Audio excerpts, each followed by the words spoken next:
especially for those people for whom accomplishment is an important factor. And so in other words, if like you get a high and you really get excited about hitting a goal, what becomes very difficult in retirement is now, you brought up school and you brought up career, where in school and when you're working for somebody, oftentimes you have these self-imposed goals on you, right? You need to hit this sales target and you have this assignment to achieve. And the thing about retirement that people don't recognize is that goals are still very much important. It's not like, you wake up at the age of 65 and all of a sudden, like you're a different human. Like if accomplishment was always important to you, it's going to continue to be important to you, but it's not as easy to fulfill in retirement. Welcome to the Future Ready Advisor podcast. I'm your host, Sam Sivarajan, wealth management consultant and behavioral scientist. Join me and my guests, from industry experts to top advisors, as we explore the pain points that financial advisors face, how they can solve them, free up their time, and make their practice future ready. Hi, everyone. I'm Sam Sivarajan. Welcome to today's episode of the Future Ready Advisor. Today, I'm here with Gillian Leithman, who specializes in helping people in their transition from work to retirement. Gillian, welcome to the show. Thank you, Sam. So let me quickly introduce you to the audience and then we can dive in. So Gillian is passionate about translating scientific research findings into practical everyday skills and strategies that people can use to become more effective, successful, and happy humans. She's an adjunct professor at the John Molson School of Business, where she teaches in the Executive MBA and the Goodman Institute of Investment Management. Gillian is also the co-creator of the Certified Professional Retirement Coach designation, which certifies people to become retirement coaches. She works closely with financial advisors to complement their expertise. And interestingly, she believes that while retirement is one of the most anticipated of life's transitions, it is also quite misunderstood. So with that, I think I'm looking forward to diving into our discussion today, Gillian. Could you start with perhaps sharing a little bit about your journey, how you started to your focus on retirement transitioning and about your practice in general? Sure. So it's not a really sexy story. It really dates back to around 18 years ago, maybe a little bit more, when I was a master's student doing a degree in management, and I had to write a research paper. And I happened to be watching, I think at the time it was W5. So just this episode kind of documentary on older workers. And the content and the episode was about why older workers, and this is going back a really like a long time ago, why older workers were, what their value was, the value that they had to provide to an organization, that they're more loyal and they're actually more emotionally stable, and they have all this knowledge. Of course, not everybody, but they've accumulated knowledge and experience over a lifetime of our career. And they also tend to be a lot more present. So if you think of younger workers, they tend to be, they're not, if they have a young family, they're oftentimes that they're not, they're not in the office, where older workers happen to be more, they just show up more often. They don't really, miss all that much work. And I thought this was a fascinating area of research. I thought this is super interesting, like the differences between older and younger workers. And I had to write a research paper. It's not that sexy. I had to write a research paper, started delving into the research and just became really fascinated about knowledge workers and creating knowledge sharing cultures, and a lot of biases that we hold with regards to older people and older workers in particular. And it literally snowballed from there. I did a thesis on it, and then went out into the world and developed a business, really helping people think through how are you going to transition. So if you have been working for 30, 35 years, or, maybe, when I think about it, perhaps it's not even about how long you've been working, but maybe you strongly identify with what it is that you do. I was really curious as to why people choose to retire in this country, because we no longer have mandatory retirement. It was abolished in the 80s, which is a really long time ago. So I did a lot of research and have a lot of practice. I've been in practice for 18 years, going into organizations and helping people think about whether or not they want to exit. And if they do want to exit, let's talk about what these realities of retirement look like. No, I think that's fascinating. And coming from the financial advice space, we focus a lot on the financial elements of retirement, saving enough, etc. And look, we're nowhere near finished that topic. There's still a lot of people that are struggling and of whether they've saved enough, especially in a rising rate and rising inflation environment. But at least we're having that conversation. The second part that you touched on, and I want to dive into a bit more, is this idea of the other retirement crisis. And the way I've positioned it is that, as you said, most of us spend 30 plus years working 40 plus hours. And that work is our purpose, is our social interaction, is our intellectual stimulation, all of those things. And suddenly we're expected in our society that come the retirement date, that the next day that the world has changed. So one of the things that you talked about, which I find fascinating, is this concept of rewiring retirement. Could you elaborate a bit on that concept and on shifting from that traditional notion that you and I have spoken of about retirement to perhaps this more dynamic and purpose-driven approach that we're both hinting at? Sure. So, the financial conversation, I agree with you, is obviously an incredibly important one, right? But it almost like, in order for me to determine how much money I need, I should have an idea of what I want to do, right? Like it's how do we get to these numbers? And the numbers to me are like a quick and dirty way of, arriving at, this is what I should have. And I think we, to our detriment, I think this is obviously essential. It's essential that people financially plan, and I wish more people did plan.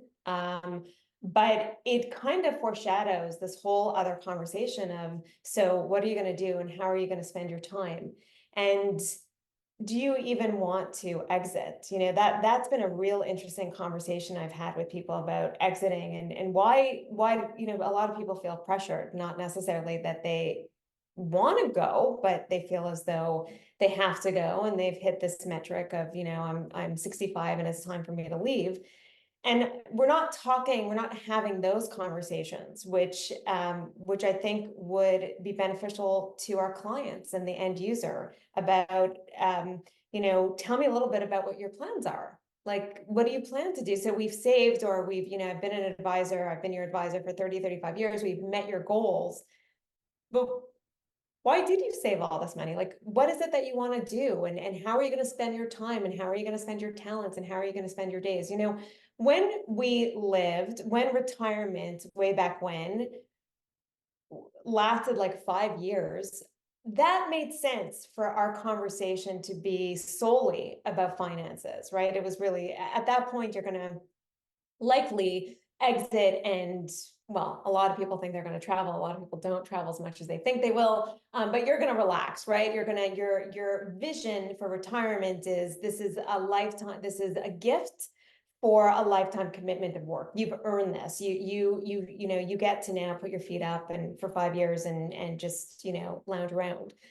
But when you look at our lifespans today, which really, its current lifespan in Canada, like 83 for women, 87, I think, for women, closer to 87, 83 for men. And you're retiring at 65, maybe some people 60, maybe some people are pushing it 70. Well, we're no longer looking at a life of leisure. If we're talking about and life of leisure is not necessarily everything people think it's cracked up to be, right? Like, leisure is so important to our lives because it helps us renew and rejuvenate and go back to work refreshed. But if all you do is leisure, what we tend to see is people get very anxious, and people get very, very bored, and people ultimately get very depressed. So this conversation really needs to change. And one way to think about it to make it a lot less scary for the end user or for, advisors is you need to expand. Think about like an elastic. You just need to expand the conversation. It needs to include a few more elements than just the financial component. I couldn't agree with you more. This idea that that people may have that I'm going to play golf 5 days a week in retirement, or that I'm going to travel endlessly in retirement. Look, those are great ideas, and as you say, they're leisure, and I think people have earned that right to do it. But if you've been living out of a suitcase or hotel rooms for 6 months, or after 6 months of playing golf and assuming that your body isn't injured from that, there is for most people a time where you say, okay, like golf or travel was a break from something. Okay, so what is this a break from? So you will need a break from golf or a break from travel, right? And I think your point about having this conversation early is interesting. And I want to spend a little bit of time on that. Your point about financial advisors stretching the elastic, I like that analogy, helping clients explore. When do they do that? How do they do that? Because I don't know there's a perfect answer, but to some extent, even at 65, that may be too late. Like as you're saving, because they're so intricately connected, how much you choose to save and what you choose to do is directly connected to when you're going to retire, if you're going to retire, what you intend to do in retirement, all of those things are connected. So it almost seems to me that you want to have these conversations relatively early on in the process and have that inform that relationship throughout the process. For sure. I mean, if you can integrate it, that's genius, if you can. And if you can't, just because you feel as though it's just maybe retirement is so far off on the horizon, then I would definitely say it becomes a lot more imminent the closer people get to that date, right? And so let's just say if you've done those calculations and you know the numbers, you're probably fine from a financial perspective. Like you've given your client the green light, you've said, either you're good to go, you can retire in 5 years, or why don't, but let's talk a little bit about, tell me like, really interesting question to answer, to ask a client is like, so tell me, how many hours do you spend at work? How many hours a week do you spend at work? Well, like, so, I love it. I love, Sam, that you live in Toronto and you just said like, most people spend 40 hours of, a week at work. No, they probably spend a lot more, Mhm. right? Like if you really get down into the weeds, and how many hours do you spend at work? 50, 60, 70, depending upon who your clientele are, right? And an interesting question to ask is, so, tell me what you're going to do with all that free time you now have on your hands. Like, so as they get closer, what I would really like, where I think advisors could provide tremendous value, is also to ask those questions around, tell me why you plan on retiring, or what are you retiring to? That's, in this industry, that's the go-to question. It's, most people will say, what are you retiring from? That's not the right question. The question is, what are you retiring to? What do you plan to do with your time? What do you plan to do with your talents, right? And it's an important question because there's also today, it sparks this discussion about work. Now, unfortunately, we live in a very ageist society. And if people exit, so oftentimes people will exit not once and not twice, but 3 times. Like they'll literally exit the workforce to retire and they'll go back in because they're like, oh, it's not necessarily what I thought it would be, this retirement thing. The problem with that is you're unlikely to get the same position that you held prior to retirement. So what's going to change is your status is going to change and your salary is going to change drastically, because unfortunately we still live in the society that doesn't necessarily, honor experience, Mhm. knowledge and experience. Many employers will be like, okay, you know what, I can replace you with somebody who is younger and way cheaper. Right. And so from an employer perspective, we don't necessarily see the value of experience. It's taken a long time for employers to come, to come to the table and recognize maybe I don't want to let this person go. And so the added value, I think, that an advisor, could, the added like insight questions that you can ask is also, do you want to retire, and is work perhaps part of your retirement plan?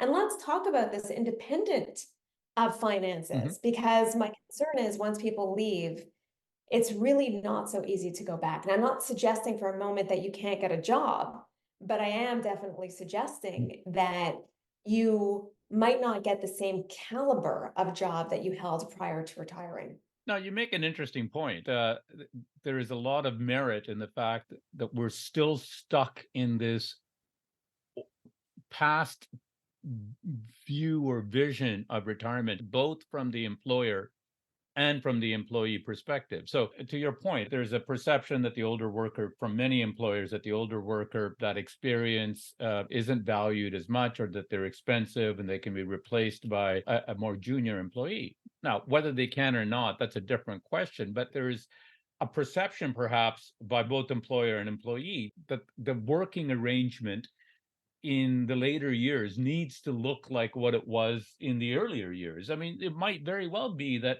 a person that is considering retirement or the new form of retirement says, hey, I'm very happy working 3 days a week at the company, and I don't need to work 5 days a week, etc. But the 3 days a week gives me some purpose, gives me cash flow, gives me something to do in my social network, etc.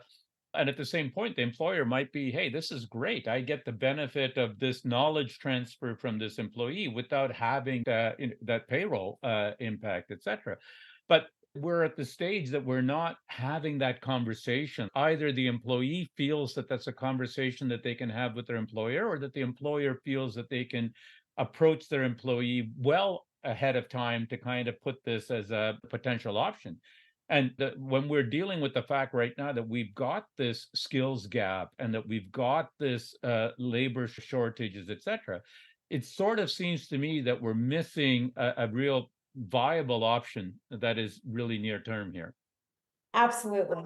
So I think it's an excellent point, Sam. And I think, where also advisors could be of value is just having the conversation. In my practice, I will often see, because I also do personal retirement coaching, I will often see people, when they come to me, they're looking for permission. That's what they're looking for. They're looking for permission to continue working. And they'll say to me, really, you think, Jill, you think I could continue working? And I'm like, I absolutely think you could continue working. Did anybody tell you that your performance has declined? And they'll often say, no. And I'll ask the question, do you feel like your performance has declined? And they'll say, no. Do you like your job? I love my job.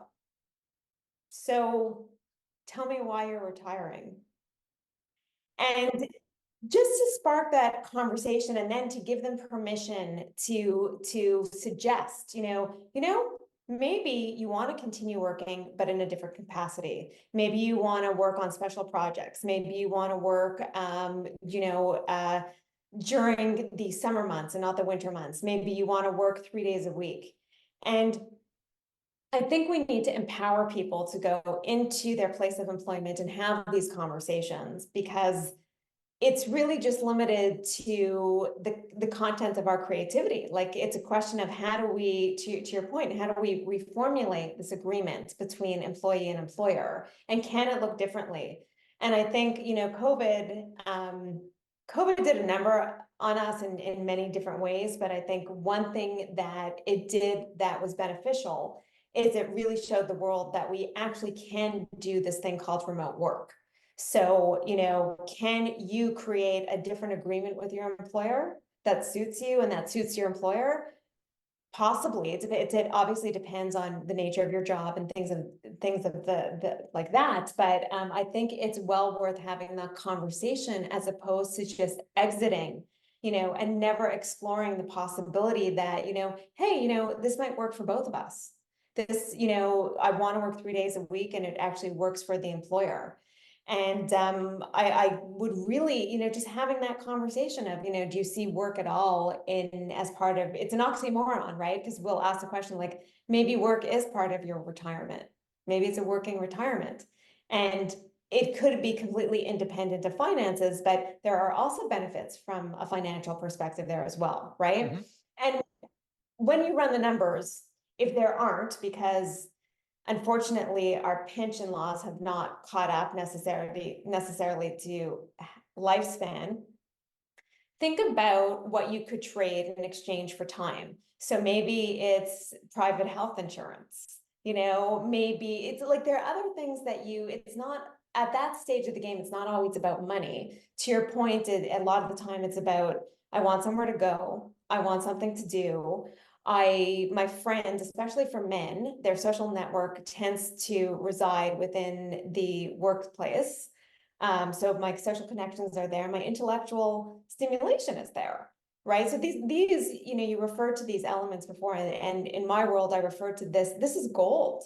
This is gold. This is worth all these things, a social network, a reason to get up in the morning, friends, intellectual stimulation. That's worth its weight in gold because it's, now we're getting into the realm of emotional well-being and social well-being, right? So we've got your finances down, but we really want to be rewiring retirement to look at it from a more holistic perspective and, expand it to include these other elements of life. Well, and I think it's absolutely critical. I think there's enough research, as you know, that shows that depression and other factors in retirement are largely dependent upon the level of social relationships and other engagements that you have. And this hasn't changed from our times in school or from our times in the workforce. The only difference is that in many cases, there isn't being active thinking about how to fill that gap. And so maybe one of the things I would love to explore with you is that we talked a little bit about the role of what an advisor could do by asking those questions about work and what role work plays on an ongoing basis. Do you think the advisor can play a role or help their clients start thinking about the role of social connections and networks and hobbies? I mean, I know it sounds a little hokey, but hobbies or other things that are going to occupy their clients' time in this post-work world. What do you think those conversations look like, or what do you recommend that they look like? So I don't think it's hokey at all, and I think I could understand perhaps from a advisor's perspective, maybe they feel like, oh God, this is too touchy-feely. But I would argue that, wow, you're managing somebody's money. I really don't know what's more intimate in life than Mm, that, so that's a really intimate thing to do. So asking somebody, about, again, I would go back to that question about, tell me, like, how many hours a week do you spend at work? And wow, like, okay, so 60 hours. Do you have any idea of how you're going to spend that time? Now that you've freed up all that, all those many hours, have you thought about what you're going to do with all that time on your hands? And so I don't think these questions need to be scary. I don't think they're scary at all. And I don't think they need to err on the side of like intimate. It's just you're asking these questions that, believe it or not, they're light bulb moments, because chances are there's a good possibility that this person, especially let's say if they're 2 years out away from retirement, possibly a year away from retirement, they haven't thought about it. It's like you're looking at the finish line. You can't wait to, you can't wait to escape. You make all these you're like, I can't deal with the commute. I don't like my boss, and I can't deal with my coworkers. And if all that's true, then I would say leave, because we do know that that kind of stress is going to negatively influence your, well-being, both your physical health and your emotional well-being. But if it's things that are a little bit annoying that you could live with, like, okay, you don't love the commute but now you're, let's say, going down to 3 days a week, then why not rethink this idea again, this contract, the psychological contract that we have with our employers?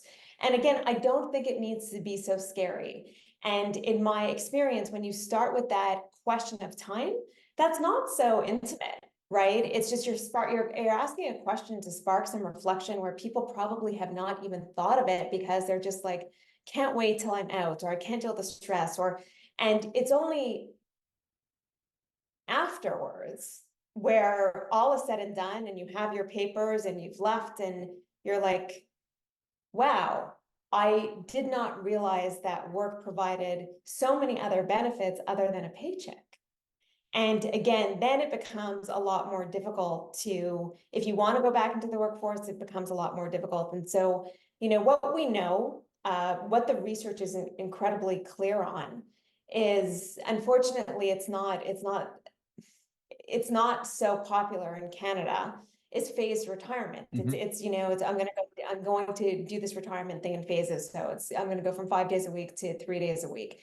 So I think that the end user and that the employee, that's something that they could raise with their employer, because to your point, we do have, these huge, skills gaps today in our market.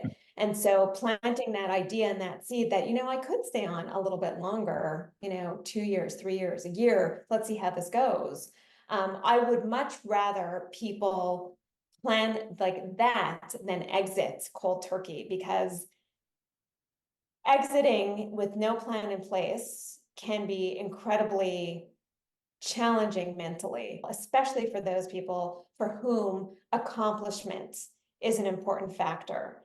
And so, in other words, if like you get a high and you really get excited about hitting a goal, what becomes very difficult in retirement is now, you brought up school and you brought up career, where in school and when you're working for somebody, oftentimes you have these self-imposed goals on you, right? You need to hit this sales target and you have this assignment to achieve. And the thing about retirement that people don't recognize is that goals are still very much important. It's not like, you wake up at the age of 65 and all of a sudden, like you're a different human. Like if accomplishment was always important to you, it's going to continue to be important to you, but it's not as easy to fulfill in retirement. It's because unfortunately we're lagging behind the cultural and social change of just longevity. We're living so much longer and we haven't realized from a social perspective, not that we haven't realized, we haven't created these structures that continue to support people in this next stage of life. And so they do exist, but the onus is on the individual to seek out these, places where they can actually have like goals that they want to accomplish. And so it becomes a real personal endeavor where people need to figure out what are their goals, but I promise you that people for whom goals were important prior to retirement, they're going to be important after retirement. They don't disappear. You make a great point, Joey. There's almost this assumption that it's like walking. We just assume that you'll learn it and you'll figure it out, and that there needs to be nothing that needs to be transitioned. But it's ironic. We teach our kids how to drive. When a company hires a new employee, there's an onboarding process, there's a job shadowing process, etc. But we don't have that for this transition into this third act of life. And one of the things that an advisor can do, even if they're feeling a little weird in terms of getting intimate, etc., and I agree with you, it isn't intimate, but perhaps challenge their client to say, how many people do you know that are 2 years or 3 years into their retirement? Have you asked them what did they do with their time? Have you asked them how did they find the transition? What did they like? What did they not like? How are they managing and coping? Again, to your point, these resources to some extent exist, but it's a question of self-serve and finding out. And an advisor can play the role by as little as what you're saying, to make it feel okay for the client to have these kind of questions or not have the answers, but to think through it. An advisor simply has to ask these deep questions and then be quiet, let the client answer. Don't let them off the hook, because in many cases, this is the first time they may have thought of it. And then dig deeper, like ask, why is that important? Or why do you think that's the case? Instead of coming back with an answer or continuing with the conversation. It should feel like a workout. But if it is a workout, both the advisor and the client are going to leave that meeting feeling like that they've really uncovered some important elements of that relationship going forward. No doubt. And I think, I think when when you ask a good question, right? When whoever you are, if you're at a dinner party, if you're, job interview, advisor, client relationship, when you ask a good question and you get somebody to think deeply and they say, I've never thought about that before, you're the person that looks like the hero. You look like the hero. He asked me a really great question. I never thought of it. You look like the hero. And it also makes people feel like you care about my life beyond just the money. And to me, that solidifies a relationship. It solidifies a relationship with your client, and that's how you expand your business by, creating these client-centered relationships. This is not a transaction. You need to help somebody think through the transformation. Right. And so if all you're looking at is the dollars and cents, you're missing this huge opportunity where the way I see it is you can gain both. You gain the business, you gain referrals, you gain a client, who's loyal, but you're also providing something, that unfortunately very few people provide, which is an opportunity to reflect on this next stage. And it's not everything that we've been told it's going to be. Now, I want to say that with quotation marks around that, because most people are doing this retirement thing and they're loving it and they're having a blast. But I would say about 40%, and that number is climbing, are finding it very challenging. And it's very hard for somebody to put their hand up and say, I'm really struggling. I'm really struggling with this retirement thing. It's very hard because there's a lot of shame associated with it. Struggling. How could you be struggling with leisure? How could you be struggling with freedom, right? And yet, well, freedom for some of us is not liberty, but it becomes a liability. And I had a client once, and he put it so beautifully. He said to me, Jill, when I was working, I would pray every day that when I was on my way to work, I would pray every day that I'd get the green lights. Now that I'm retired, I pray that I get the red lights because I have nowhere to go and nothing to do. And I've had people compare retirement to a trauma and to actually literally losing a limb, like losing a limb. That's how they felt about, leaving work. And so if we can just help people, spark some discussion, spark some conversation, right? And just, again, let's go back to that analogy of an elastic. We're not doing, we're just going to expand it a little bit. I'm not telling you to rethink your role. I'm going to ask you to think about expanding that discussion to include some innocuous questions that are going to leave them thinking, Sam asked me a really good question. Like, wow, I didn't realize I spend 80 hours a week at work. And you know what? I have no hobbies because I spend 80 hours a week at work, right? So like, what am I going to do with my time? Like, what is that going to look like? And if we can get people to start thinking about it before they leave, they're in a much better position to start creating like an infrastructure that they're going to transition to. And I'm not one for routine. Like, I don't think your life needs to be scheduled from Monday to Sunday, but I do know it helps with the transition when you know that, okay, Monday, Wednesday, and Friday, I'm going to work. And on Tuesday, I have a book club. And on Thursday night, I have a whiskey tasting with the boys.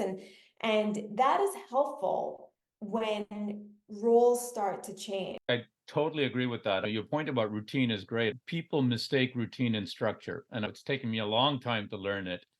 I enjoy my holidays, but I also find that towards the end, I'm missing the structure that I have from my work day, etc. The challenge is as long as we equate retirement with freedom and retirement with lack of structure, we're doing ourselves a disservice, because that structure, to the same extent that you talked about goals, those are a critical component for most of our lives.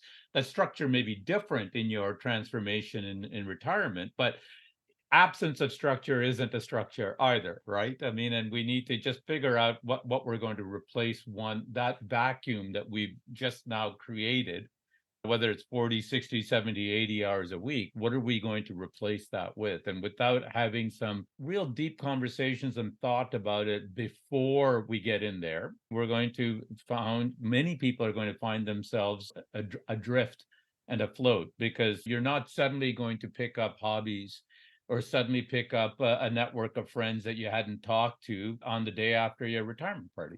To your point, and that's so well said, is that this stuff requires you to be intentional.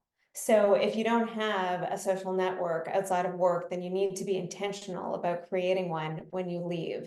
And something that people don't think about is, when was the last time you made a friend?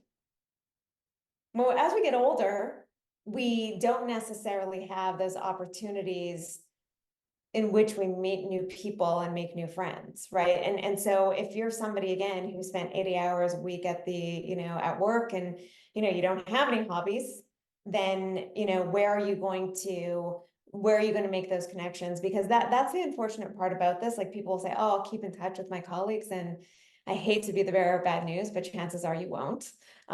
We don't usually, our lives just take different turns, and we don't necessarily keep in touch with, our former colleagues. But Sam, you sparked a light bulb moment for me, because absolutely, like, if you're one of those people, that's also a really good question to ask. So if you're one of those people for whom, at the end of vacation, you're jonesing to get back to the office, then that's also an indication that you want to rethink this retirement thing, because I would say that's data for you. If at the end of a vacation, you're like, okay, I need to get back to that routine, or to your point, to structure, that is data. Like, consider that as data, and then ask that question, like, so what are you going to be doing when you're now, like, your whole life is leisure and on vacation, right? Like, if you have nothing to get back to, that's where, again, we see a lot of anxiety start, and a lot of depression, and not only that, today, with the advances in medicine and technology,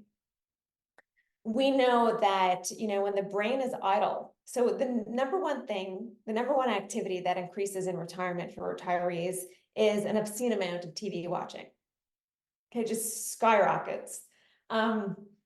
And we know that, when you're not engaged in intellectually stimulating activities, or meaningful conversation, or hobbies, or those activities in which you lose all sense of time, we call them flow, right? Those activities, like, if you're a runner, you'll experience it sometimes as the runner's high, or if you love to cook and you get lost in the process of, like, chopping vegetables, and you have a mini vacation from your life.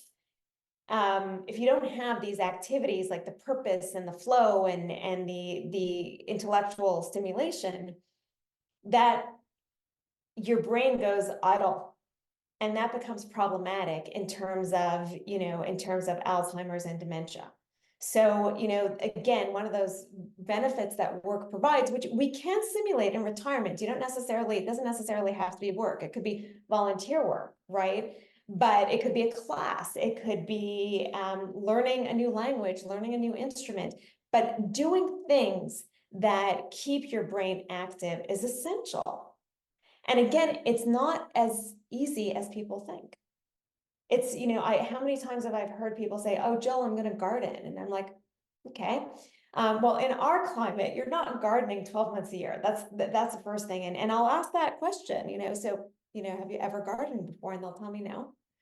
And then I'll have people come back to me and say, I hate it. So flirt with this idea of retirement, and flirt with the hobbies, and try and make some time to see what other things you're interested in, that will give you some data as to what you might want to do in this next stage of development. So it's not just about leisure and purpose, but what also concerns me is keeping your brain active. And again, it's easier to do when for most of us, if you're in knowledge work, it's easier to do, right, when you're actively engaged in your career. But now the onus is on you. So what are you doing to create that curiosity, to maintain that intellectual stimulation? What are you doing? Because crosswords, my friend, and Sudoku are not sufficient, right? I often hear that, but I do the crossword puzzle every day. Well, you know what? Not sufficient. I love this point, both about experimenting and experiencing different things, testing things out, collecting the data points. That's all such great advice, Joanne. We're coming to the end of our podcast, so I have a few final rapid fire questions for you. So, number one, professionally, what is the most important lesson you've learned over the years? That's such a great question. I'm always amazed. I'm really always amazed that when you get a group of people in a room, the magic that happens when one person's hand goes up and says, you know, I'm really struggling with this thing. And what amazes me is that other hands start to go up. And the magic that takes place in that room is just for so many people, is so many people think that they're the only one that is experiencing this. You know, I must be the only person on the planet that is not loving retirement. And, you know, what is wrong with me that I don't like all this freedom? So to me, professionally, that always amazes me that you get this group, and it really amazes me when it's a group of men. I'm always amazed at how willing they are to share when you provide a forum for them to do so.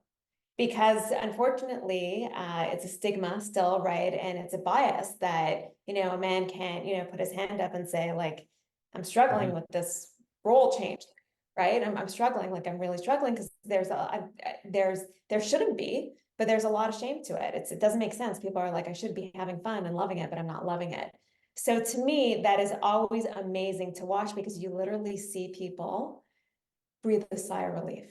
It's like their shoulders, you know, go down and they stand up a little bit taller because they feel like, wow, you know, I'm not alone in this transition. I think that's a very important insight, this feeling that we're not alone, right? And a lot of what you're encouraging people to realize is that they're not alone. These are common questions and issues that we deal with. Number two, what is one practical tip you would offer listeners that are keen on applying some of the insights that you offered today? So really just, you know, I really want you to think through integrating those questions like, wow, like, so, you know, just an easy question. Tell me how much time you spend at work, and, oh, do you have any hobbies? How do you plan to replace them, or other interests? Or, you know, tell me a little bit about how you want to spend your time. So I think that's one question that's worth its weight in gold. And again, why I like that question is because if you're somebody who's hesitant to have these conversations, I think it's a really neutral conversation to have. It's not too intimate, it's not too personal. So I would say that for advisors, for the end user and for the client, I would say two things we suggest. So if you're somebody that you're like, some people, believe it or not, get very overwhelmed by the question, do you have any interests? And do you have any hobbies? It could be incredibly overwhelming for those of us that don't. And they don't even know where to start. They're like, Jill, I don't even know where to start. Like think about like if maybe your clientele are entrepreneurs who really struggle with this because they built a business and you know, the business is their baby, and hobbies, they'll look at you like you're from another planet. Hobbies, like, I was building my business. What are you talking about, hobbies? One thing to do is get a university catalog, or like just go online and look at a university catalog and see what courses or what disciplines might be of interest. What that does is it gives you an opportunity to look at just different subjects, you know, and maybe you didn't even know that there was, you know, this thing called behavioral finance, which seems super cool and you want to know more about, right? So looking through a university catalog gives you the opportunity to spark some ideas about things that might be of interest. So this, in very many respects, is a trial and error exercise. Because if you have not tried anything new or tried to develop any new interests, it can feel foreign and it could feel very overwhelming. So just get some ideas by, you know, looking at courses, and a lot of communities, a lot of community establishments have courses for people like in the third age. So and don't discard your campus, because a lot of times campuses do have lifelong learning institutes. So just take a look at what, you know, what's available, and that might spark some interest. And the other thing, which I think is gold, is look at pictures from your childhood. because that might stimulate, you might be like, wow, I totally forgot, like I used to love swimming, or I loved ballet and I loved soccer. And okay, maybe you can't play soccer anymore. Maybe you can, but let's say you can't. All right, but are there other things that you can do around that event? Right. So what childhood pictures do is it sparks this, sometimes we forget those very things that we, used to love because we got busy with careers and children and paying the mortgage and pets. Right? Well, that's awesome. That's great advice, Gillian. This has been very interesting. If listeners want to learn more about you or find out about your work, where do they go? Rewire to retire, and T at two is TO. So rewire to retire.com, and you can find out more about my work there. This is great. Gillian, a real pleasure chatting with you and talking about this very interesting and timely topic. So thank you for joining us today on the Future Ready Advisor. Thank you, Sam.